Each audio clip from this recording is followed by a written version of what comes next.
So ayan mga kadrama-rama, alam ko pong inaabangan nyo po na yung next na mangyayari dito sa Born to Shine dahil sobrang nakaka-tense at nakaka-excite na nga din po talaga yung pinapakita ni Director.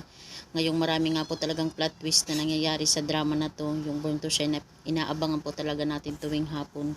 At alam naman po natin mga kadrama na itong si Minchi ay nakita nga po talaga nila yung paglalandian nga po talaga ni Freddy at saka ni Dara.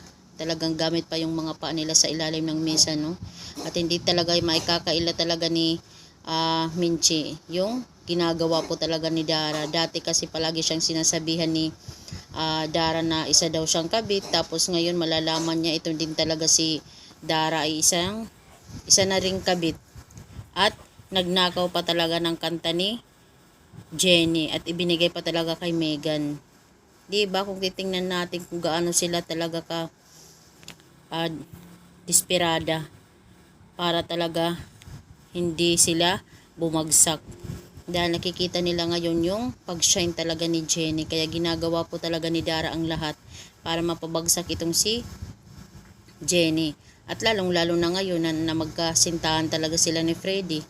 Talagang posible din talaga makagawa talaga ng paraan itong sila Dara, pero hindi po talaga sila magtatagumpay. Lahat po talaga ng mga masasamang ginagawa po talaga nila, hindi po talaga sila magtatagumpay.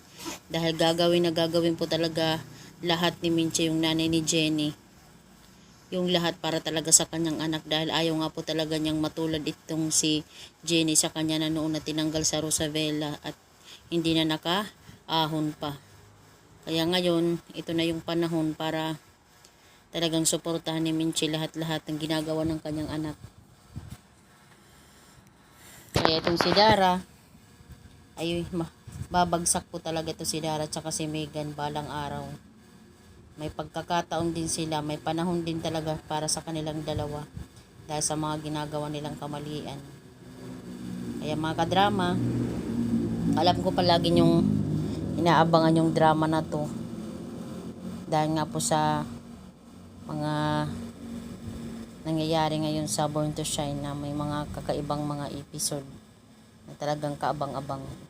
So abangan na lang po natin mga kadrama yung senaryo ni Minchi at saka ni Dara. Dahil nga po talaga sa mga kagagawang hindi mabuti ni Dara. Na ngayon ay parang nagiging karma na. Yung lahat mga sinabi ni Dara kay Minchi ay kinakain niya. Kinakain niya na ngayon. Diba? Bilog talaga ang mundo. Kaya kailangan maging mapagmatsyag tayo sa ating sarili bago tayo maghusga o magsabi ng ibang tao. So yun lang po mga kadrama.